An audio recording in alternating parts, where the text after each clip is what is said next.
ورسانو په وخت کې د دې انجینر صاحب نه زه پوښتنه کومه د ورسانو په وخت کې مجاهدانو یو بل نه ایستل یو بل د حادثه کوو نه هغه هم جهاد و اته کې چې ورسان ووته د ډاکټر نجیب سره هغه هم جهاد و بیا په 2 نوي کې والا تر 6 نوي پورې دا هم جهاد و خو بس یې که نه په دې باندې باید موږ تاسې پوه شو قاري صاحب محمود نه دی کړی خو زه تاسې ټولو نه دا کومه چې مه سپکوئ دا خپلې میندې خویندې ښه او بد په هره معاشره کې وي هر چا کې شته دی په هر کلي کې یو مردار بوټی د دې مطلب نه چې ټول کلی خرابي قربان دې سم باچا صاحب باچا صاحب مننه غیرت ته دې سلام وطن دوستۍ ته دې سلام اخلاص ته دې سلام احساساتو ته دې سلام درد ته دې سلام چې درد نه وغږېدلې مهرباني قاري صاحب ړمې چوي صرف د ټولې په ارمان چې خدایه کومه ورځ به چې زه په امن قسم په خدای ما 2 بچي څه چاکر دپاره دوبۍ ته لیږلي وو چې زما په افغانستان کې امن نشته 2 ساعته مزل دی خوا زما اړه پړق وي بلکل زه سوال کوم ته دا یم چې دا د خپل مور ټیکری ستا په خپل کې اچوم قاري صاحب یو ته وګورئ موږ درته سوال کوم دا ټولې پردۍ دسیسه ده تا وژني ما وژني قاري صاحب زما څه ضرورت دی قاري صاحب زما څه شته ضرورت دی زما فیسبوک باندې د خلکو کار تېرم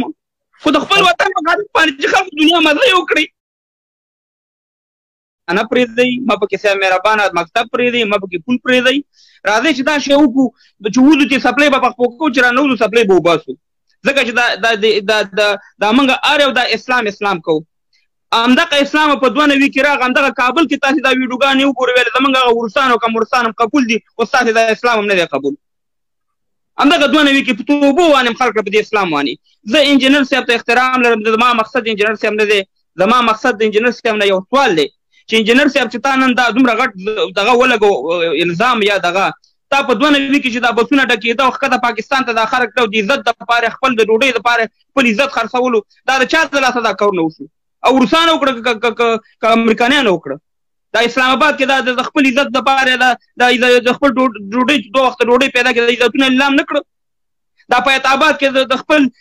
د خپل ډوډۍ دپاره د عزتونه لیلام نه کړه چېرته و هغه مجاهدین همالته وو دا بېعزتیانې چې کېدې هغه امریکا وه که څه شی وه چې پنجابیانو پرې دا کولې ښه او بد په هر ځای کې وي په دې مکه کې زه تللی یم زه حج ته تللی یم حج ته په دې مکه کې زه یو پنجابي ګرځولم ما ته یې ویل په دې مکه کې والله چې د شراب او د زنا یو حد ته رسېدلی دی ویل دا شي دا دې مطلب خو دا نه دی چې ټول سعودي عربستان والا یا خدای نخواسته زناګانې کوي یا ټولې ښځې دا کارونه کوي ولې تاسې د افغانستان دومره سپکوئ ای افغانانو دا کارونه په پاکستان کې هم کېږي دا کارونه په سعودي کې هم کېږي دا په دې دوبۍ کې دغه عمر جمال صاحب ورور ناست دی قسم په خدای دی چې ګرځي په کوڅو کې دله ټکټونه درکوي هلته وځه که دا کار کوي بېادبي دې ډېره مافي خو یو سعودي نه تاسې اورېدلي چې دا کار کېږي تاسې صاحب مهرباني ته راځئ افغانستان نه یو بل شی جوړ کړی بېعزتي کوئ چې څه رقم افغانستان بېعزته کوي والله کې افغانستان دومره نه امریکاني بېعزته کړی نه دومره والله کې روسي بېعزته کړی څومره چې د مجاهد په نوم څومره چې د اسلام په نوم باندې موږ پښتنو موږ افغانانو بېعزته کړو دا غلطه ده ولې غلطه ده ډیالوګ به نه کوئ پرېږده چې هغه خپل ګوره دا انجینر صاحب دې ووایي چې تون نالت دې وي ته دروغ وایي ما ته دا مخامخ ده وایي که دا خبرې زما دروغ وي د دې کابل نه ډک موټرې تلي او هغه سپي خویندې زموږ ستاسې د عزت والا د قلم والا خلک په دې ایت آباد کې د ډوډۍ په دغه باندې خپل عزتونه لیلام کړو عمر جمال صاحب ته ما ته وایي دا غلطه ده ولې غلطه ده ولې دا دروغ ده وایم زما په دې خپلو سترګو لیدلي زه ته قرآن نه والم درته ووایم همدغه شان د غټو ګیرو والا دلالي کوله چلولې یې د ګیرې ته احترام لرم ټول خلک نه کوي خو خبره دا ده چې خدای ته وګورئ د افغانستان مه شرموئ په دې اوس هم په دې باندې راغلی دا اسلام دی او دا دی واغه دی موږ ته دا خبره کوو چې موږ د شریعت نه قربان کړو موږ د اسلام نه قربان کړو افغانستان دغه کوي افغانستان وژغورئ اسلام به هم راځي هر شی اسلام پکې دی نور شی نه هم کوو تاسې اوس غواړئ چې د دې د اسلام مطلب څه شی دی قاري صاحب انجینر صاحب د دې مطلب څه شی دی عمر جمال صاحب د دې مطلب څه دی ملي اردو دی نه ستا مکتب دی نه ستا کارخانه دی نه ډیالوګ به نه کوي جمال صاحب ما لیدلي ما نه مه وایه چې دا نه دي ما لیدلي دي په 2 ځایونو کې مې لیدلي مجاهد 2 لیدلي او د طالبانو وخت کې هم لیدلي. طالبانو وخت کې ته دوه ملکونه پېژندې په رسمیت ولې حقیقتونه نه وایي؟ ستا په وطن کې خلکو د نعماني رشخان والو. زه داسې نه وایم چې دې حکومت کې زناکاباد هم شته، دې حکومت کې غصبګر هم شته، دې حکومت کې قاچاقبر هم شته، هر څه شته دی. خو د دې مطلب دا نه دی چې دا حکومت او دا نظام ټول د میخته بیخم. ولې خپل وطن خپل خلک سپکوئ؟ د خدای په لحاظ باندې په فیسبوکونو کې ناستئ. دا زناګانې دا شرابخورانې خو په دغه ګاونډي پاکستان کې هم کېږي که نه؟ تاسې د هغې د یو عالم نه اورېدلي دي چې زموږ په وطن کې داسې شراب او داسې دغه ورکړل کېږي. طارق جمیل د په ریوند کې ناست دی. طارق جمیل نه یې ورځ اورېدلي چې ته یې له منډۍ شته دی؟ طارق جمیل نه اورېدلي چې په دې لاهور کې شرابخانې او نایټکلبونه شته دی په کراچۍ کې؟ ما لیدلي دي.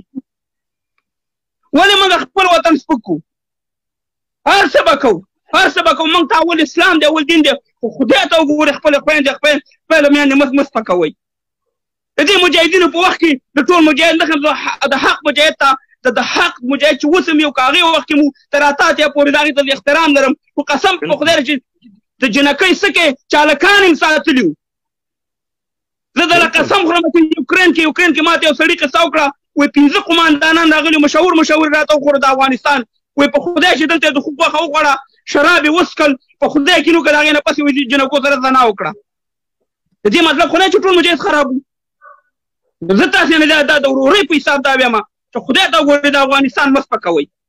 موږ ټول مسلمانان یو، 15 واړه وخته مونځ کوو، د ملي اردو والا په جیب کې قرآن دی، د طالب په جیب کې قرآن دی، هغه مونځ کوي، زیم کوم تیم کې. دا څه اسلام تاسې موږ ته نیغ کوئ؟ دا زمونږ پلار نیکه یا مشرکین تېر شوي، ایا داود خان کافر و، ایا زیرشاه کافر و، غازي امان الله خان کافر و، میرویس خان بابا کافر و، چې تاسې موږ ته نوی اسلام راولئ. هر شی به کوو چې افغانستان نه وي، نه به اسلام پسې به مړون شي، که ډیموکراسۍ پسې به مړون شي، خپل وروڼه مه وژنئ نور په دې شیوانې. دا ټولې پردۍ خبرې دي چې دا تاسې کوئ. زما کور دی،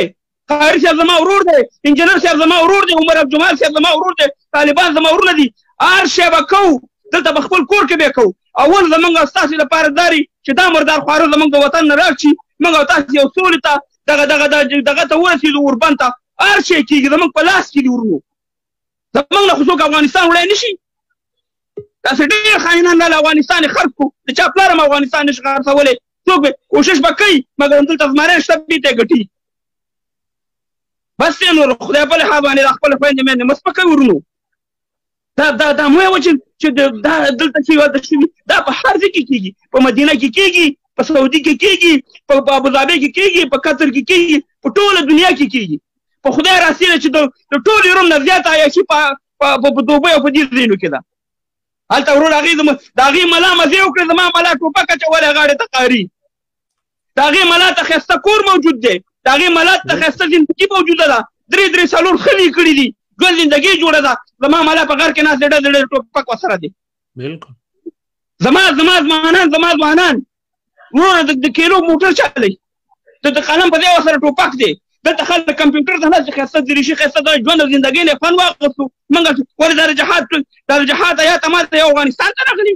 ولې دا قرآن یوازې افغانستان ته راغلی؟ چې دلته به موږ همدا یو بل سره وژنو، دا جهاد دی. دا څنګه جهاد دی چې د کفر په خلاف هم دی او د مسلمانانو په خلاف هم دی؟ خپل ورور هم وژنم. د مجاهدو په وخت کې د دې انجینر صاحب نه زه پوښتنه کومه، د روسانو په وخت کې مجاهدانو یو بل نه ایستل، یو بل